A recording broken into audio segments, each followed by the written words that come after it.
A very good morning to all my dear students and all the viewers who joined us. Hopes all are you doing well due to this COVID-19 pandemic. A heartily welcomes to all of you in this online education portal of Ramford Public School. Today I am present before you with the reader book of 8th standard, that is Essential English, and your first chapter is Lines Written in Early Spring. It's a poem composed by William Wordsworth, and in this poem we have 6 quatrains. Quatrains means a paragraph of 4 lines, as you can see here, 1 line, 2 line, 3 line and 4 line. So it is called first quatrains, this second quatrains, third, fourth, fifth and this sixth. So now without any delay we start its explanation line to line with Hindi means. So first of all we understand the name of poem, that is Lines Written in Early Spring. Means जो lines यहाँ पे लिखी गई हैं, written means लिखी गई हैं, in early spring means वसंत के मौसम में, प्रारंभिक वसंत में, जिसको हम बोल सकते हैं नव वसंत में लिखी गई हैं। और ये लाइन आपकी कंपोस्ट की गई है हमारे पोएट विलियम वर्ड्सवर्थ के द्वारा।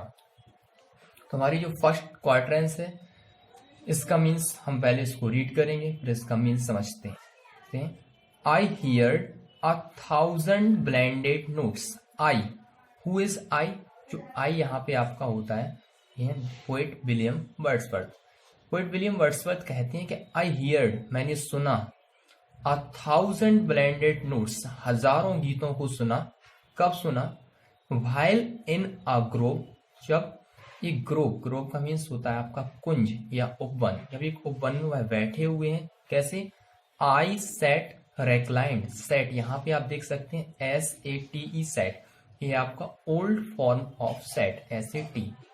It is the part of literature, and literature में आपका मोस्टली ओल्ड इंग्लिश का यूज किया जाता है। तो राइटर कहता है, पोएट जो हमारे हैं, आई सेट रेक्लाइंड, कैसा बैठा हुआ है? रेक्लाइंड मीन्स झुककर, किसी चीज का सहारा लेकर बैठे हुए हैं। इन दैट स्वीट मूड, और जो मूड है हमारे पोएट का मूड है कैसा है? स्वीट, बहुत अच्छा मूड है। व्हेन प्लीजेंट थॉट, और ये स्वाभाविक सी बात है, जब मूड अच्छा है तो उसमें कैसे थॉट्स आ रहे हैं? प्लीजेंट थॉट्स, अच्छे विचार, सुहावने विचार आ रहे हैं। And bring sad thought to the mind, और जो प्लीजेंट थॉट हैं, अच्छे विचार हैं, वो अपने साथ लेकर आ रहे हैं। ब्रिंग मीन्स होता है आपका लाना, लेकर आ रहे हैं। कैसे विचार? सैड थॉट्स, दुखी विचार, टू द माइंड, यानी पोएट के माइंड में जो अच्छे विचार आ रहे हैं उसके साथ ही साथ जो अच्छे विचार आ रहे हैं अपने साथ कैसे विचार लेकर आ रहे हैं? दुखी विचार लेकर आ रहे हैं। तो एक बार इसका फिर से देखते हैं। I hear 1000 blended notes when I while in a grove I sat reclined. Poets William Wordsworth कहते हैं कि जब मैं एक उपवन में झुककर बैठा हुआ हूं तो मैंने हजारों गीतों को सुना। इन दैट स्वीट मूड, और जो मेरा मूड है बहुत अच्छा है, इसीलिए व्हेन प्लीजेंट थॉट्स, तो मेरे मूड में, जो मेरे दिमाग में है, बहुत अच्छे अच्छे विचार आ रहे हैं। Bring sad thoughts to the mind, उनके साथ ही साथ कैसे विचार आ रहे हैं? दुखी विचार भी आ रहे हैं। अब वह दुखी विचार क्यों आ रहे हैं तो उसका आगे एक्सपोज किया जाएगा नेक्स्ट क्वाड्रेंस में। तो आगे बढ़ते हैं, जो हमारा है, to her fair works did nature link. कहते हैं टू हर फेयर वर्क्स, जो उसका सबसे अच्छा काम है, डिड नेचर लिंक, जो नेचर ने कर दिया है। क्या किया है? लिंक, लिंक मीन्स क्या होता है आपका? जोड़ना। किसको जोड़ा है? The human soul, human means मनुष्य या मानवीय आत्मा को, सोल मीन्स होता है आपका आत्मा। दैट थ्रो मी रैन, जो मेरे अंदर बह रही है, दौड़ रही है, उससे अपने आप को किसने जोड़ लिया है? नेचर ने जोड़ लिया है, और यही नेचर का सबसे अच्छा वर्क है। And much it grieved my heart to think, और यहाँ पे पोएट कहते हैं कि and much it grieved my heart, और यह सोचकर, टू थिंक सोचकर, जो मेरा हृदय है, मेरा दिल है, दुख से भर जाता है। ग्रीव्ड मीन्स होता है दुख से भर जाना है, शोक होना, दुख से भर जाता है सोचकर। क्या सोचकर? कि what man has made of man, कि इंसान ने इंसान को क्या बना दिया है। यहाँ पे इंटेंशन या जो टारगेट है पूरा पोएट का वो इंसान पे है। देखते हैं क्यों है, आगे के क्वाइटेंस में इसको एक्सपोज किया जाएगा। पहले हम इसको वन टाइम फिर से एक बार करते हैं कि to her fair words did nature link the human soul that through me ran, कि नेचर का जो सबसे अच्छा काम है वो क्या है, तो उसने अपने आप को मानवीय आत्मा से जोड़ लिया है।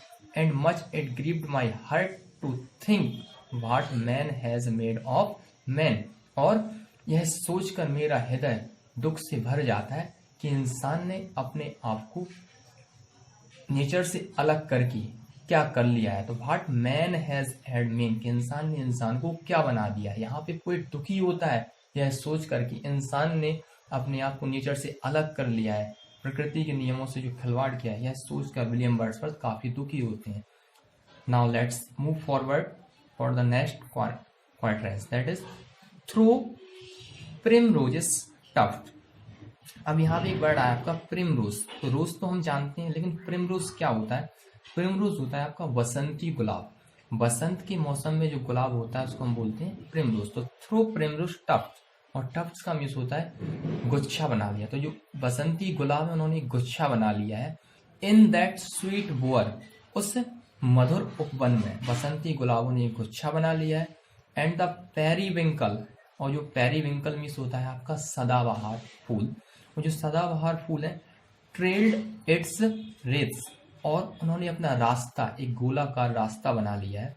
And it's my faith that every flower enjoys the air its breath, और ऐसा मेरा मानना है, पोएट कहता है एंड इट्स माई फेथ, ऐसा मेरा मानना है, दैट एवरी फ्लावर, हर एक फूल, enjoy the air it breathes, उस एयर का, उस हवा का वह आनंद ले रहा है, इट ब्रीथ, जिसमें वह सांसें लेता है। तो इसमें भी पोएट ने इनडायरेक्टली इंसान को टारगेट किया है, मानवीय जो प्राणी है उसको टारगेट किया है। कैसे?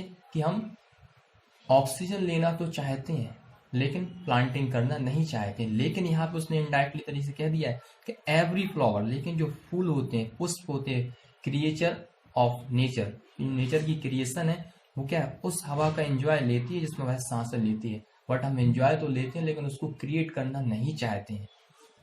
तो यहाँ पे इस बार फिर से इसको वन टाइम उसको अंडरस्टैंड करेंगे कि through primroses tufts in that sweet bower, उस मधुर उपवन में, उस प्यारे से उपवन में जो बसंती गुलाब है, उन्होंने अपना एक गुच्छा बना लिया है। And the periwinkle trailed its race, और जो पेरी ट्विंकल में सदाबहार फूलों ने अपना रास्ता तय कर लिया, अपना रास्ता बना लिया है। एंड इट्स माई फेथ, और ऐसा मेरा मानना है, पोएट कहते हैं विलियम वर्ड्सवर्थ की, ऐसा मेरा मानना है, that every flower enjoy the air, हर एक फूल उस हवा का आनंद लेता है, इट ब्रीथ, जिसमें वह सांसें लेता है। नेक्स्ट क्वाइटनेस जो हमारा है, the words around me hoped and played. Words means जो पक्षी हैं, चिड़िया हैं, अराउंड मीन्स मेरे चारों ओर, होप्ड, होप्ड का मीन्स होता है उछलना कूदना, खुशी से उछल कूद रहे हैं, प्लेड खेल रहे हैं, गीत गा रहे हैं। देयर थॉट्स, और उनके विचार हैं, जो उनकी भाषाएं हैं, उनकी मधुर विचार, I can not measure, poet कहता है कि उनकी जो आनंदमय विचार है, वो भाषा है, उसको मैं समझ नहीं सकता हूँ, मेरी समझ से परे है, that's beyond of my thinking. I can not measure, उनकी मधुर भाषा, उनकी विचारों को मैं समझ नहीं सकता हूँ। बट लेकिन किस चीज को समझ सकते हैं?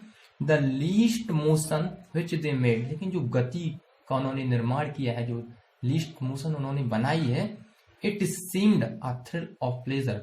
तो पोएट कहता है कि जो जब वो पक्षी मेरे चारों ओर उछल कूद कर रहे हैं, खेल रहे हैं, गीत गा रहे हैं, तो उनकी इस आनंदमय विचारों को तो मैं नहीं समझ सकता हूँ, लेकिन जो उन्होंने गति बनाई हुई है, उनकी गति है, उससे मैं इतना जरूर कह सकता हूँ कि उसमें कहीं ना कहीं आनंद छिपा हुआ है, प्लेजर छिपा हुआ है, उनको आनंद की अनुभूति हो रही है।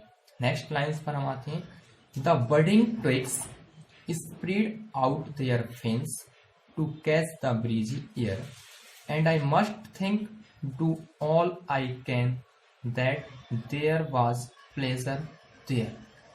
लाइन टू लाइन आती है कि the budding twigs, budding twigs का मीन्स क्या होता है, कली युक्त टहनी, एक ऐसी टहनी जिसमें कली लगी हुई है। तो द बडिंग ट्विग्स, कली युक्त टहनियां, spread out, mean spread means होता है फैलना, फैला रही हैं, देयर फैंस, मानो कि जो कली युक्त टहनियां अपने पंखों को फैला रही हैं। टू कैच, क्यों फैला रही हैं, to catch the breezy air, उन मधुर हवाओं को पकड़ने के लिए, उन मधुर हवाओं को स्पर्श करने के लिए। एंड आई मस्ट थिंक, तो मैं सोचता हूँ कि डू ऑल आई कैन, जो कुछ मैं कर सकता हूँ या जो कुछ मैं सोच सकता हूँ इन सब में, there was pleasure and pleasure, कि वहां सिर्फ प्लेजर ही छपा हुआ है, एक सुहावनापन छपा हुआ है। नेचर की जो भी क्रिएशंस हैं, बर्ड्स, प्लांट्स, फ्लावर्स, इन सब की एक्टिविटीज को देख के पोएट हमारा कहता है कि देयर वाज प्लेजर देयर, के वहां इन सब की देख के एक आनंद की अनुभूति होती है। नेक्स्ट जो हमारा क्वार्टेंस है और लास्ट क्वार्टेंस है इस पोएम का, if this belief from heaven be sent, if such be nature's holy plan, have I not reason to lament what man has made of man। First line में यहाँ कहता है इस क्वार्टेंस की कि इफ दिस बिलीफ, यदि ऐसा माना जाता है कि फ्रॉम हेवन बी सेंट, कि यही नेचर, कि जो नेचर्स की गोद है, नेचर की ब्यूटी है, नेचर की क्रिएशंस है, पशु पक्षी flowers plants, if such be nature's holy plan, कि यही स्वर्ग है, यही नेचर का, प्रकृति का होली प्लान है, योजना है, सब कुछ जो नेचर के अकॉर्डिंग हो रहा है, तो have I not reason to lament, तो पोएट कहता है तो क्या मेरे पास विलाप करने के लिए, लेमेंट का मीन्स होता है विलाप करना, दुखी होना, तो कि मैं जिस बात को लेकर दुख हो रहा हूँ क्या उसमें कोई रीजन नहीं है, मीन्स रीजन है, जो मैं विलाप कर रहा हूँ वह सही है। क्यों सही है, क्योंकि what has main of man, had main made of man, के इंसान ने इंसान को क्या बना लिया है, मीन्स यहाँ पे इनडायरेक्टली जो राइट पोएट कह रहा है कि उसने अपने आप को प्रकृति से अलग करके क्या बना लिया है। क्या इस मीन्स इस पोएम का जो कंक्लूजन निकल के आता है कि आज की वर्तमान परिप्रेक्ष्य को, वर्तमान कंडीशन को पोएट विलियम वर्ड्सवर्थ ने कब, कितने पहले गैस कर लिया था। ये पोएम उस समय की है जब हमारे पोएट विलियम वर्ड्सवर्थ एल्फोर्ड नामक प्लेस पर विजिट करने के लिए जाते हैं, वहाँ की एक्टिविटीज, नेचर की ब्यूटी को देखकर इस पोएम को उन्होंने क्रिएट किया है। तो इतने समय पहले उन्होंने आज की हमारी वर्तमान कंडीशंस को शो करा दिया है, क्योंकि आपके सामने रिजल्ट है कि आज जो नेचर से हम अपने आप को अलग कर चुके हैं, तो उन्होंने कब इस चीज को शो कर दिया है। इसलिए there is a perfect saying in Hindi, और वो आज यहाँ पे प्रूफ हो रही है कि जहां ना पहुंची रवि वहां पहुंची कवि। इस पोएम का भावार्थ आपको समझ में आया होगा एज आई होप। तो इस पर बेस्ड जो आपकी एक्सरसाइज दी गई है, थोड़ा सा उसको हम अंडरस्टैंड करते हैं मीन्स के अकॉर्डिंग। तो फर्स्ट एक्सरसाइज जो आपका है यहाँ पे मल्टीपल चॉइस क्वेश्चन MCQS, इसमें आपको 4 ऑप्शन है 1 क्वेश्चन के लिए। क्वेश्चन कहता है, फर्स्ट क्वेश्चन है the poet heard the blended notes are times, कि जो पोएट्स हैं उसने गीतों को, ब्लेंडेड नोट्स को सुना है, कितने टाइम्स सुना है। तो ऑप्शन ए है हमारा 1000 times, option B million times, option C 100 times and option D 10 times. तो इस पोएम का जो हमारा फर्स्ट क्वार्टेंस था और उसकी फर्स्ट लाइन थी, यहाँ पे ऐसा आपको शो कराया गया था, आई हियर 1000 ब्लेंडेड नोट्स, तो कितने टाइम्स सुना है, 1000 टाइम्स। तो इसका हमारा करेक्ट आंसर होगा option A 1000 times. Let's come for the next question and that is the words around the poet space end plate. जो वर्ड्स हैं पोएट के चारों ओर हैं, प्लेट करते हैं, क्या करते हैं, अराउंड द पोएट। सेट बैठे हुए हैं, ब्रेथ सांसें ले रहे हैं, फ्लो या होप्ड, तो क्या कर रही थी बच्ची, उसके हमने क्वार्टेंस में देखा था होप्ड, यानी चारों ओर उछल कूद रही थी। इस पैराग्राफ में आपको दिखाया गया यहाँ पे, थोड़ा मैं आप इसको हाईलाइट करूंगा। The birds around me hoped, क्या कर रहे हैं, उछल कूद रहे हैं एंड प्लेड कर रहे हैं। तो यहाँ पे इसका आंसर क्या होगा हमारा, the words around the poet hoped. Correct answer क्या होगा, होप। और यहाँ पे कुछ क्वेश्चंस हैं, जैसा मैंने आपको इसका हिंदी में समझाया उस पब्लिश आप इसको कर सकते हैं। आपकी हिंट के लिए मैं आपको यहाँ पे 1 क्वेश्चन का मीन्स और इसका आंसर आपको बताऊंगा। तो इस क्वेश्चन कह रहा है, तो इसी पोयम पर बेस्ड आपकी जो क्वेश्चन आंसर है, जैसे फर्स्ट है आपका, where is the poet sitting when describing these lines. Question क्या कह रहा है कि where is the poet sitting, poet कहाँ पर बैठा हुआ है, व्हेन जब, डिस्क्राइबिंग दीज लाइन्स इन लाइन्स का वह वर्णन कर रहा है। तो मैंने आपको पोएट इसमें मीन्स में बताया था, इनका आप सेल्फ प्रैक्टिस करेंगे। जैसे आपके 1 क्वेश्चन के लिए मैं आपको हिंट दे रहा है कि कहाँ बैठा हुआ है, तो आपको चेंज करने की कोई जरूरत नहीं है, ओनली आपको आंसर देना है इस वेयर का, इस क्वेश्चन वर्ड का आंसर देना है, कहाँ बैठा हुआ है। तो आपकी पहली लाइन में इसका आंसर छपा हुआ है, व्हाइल इन अ ग्रोव। कहाँ पे बैठा हुआ है, आई सेट रेक्लाइंड। कहाँ पे बैठा हुआ है, आ ग्रोव, इन आ ग्रोव। तो यहाँ पे हम क्या कर देंगे, the poet is sitting in a grove and describing these lines.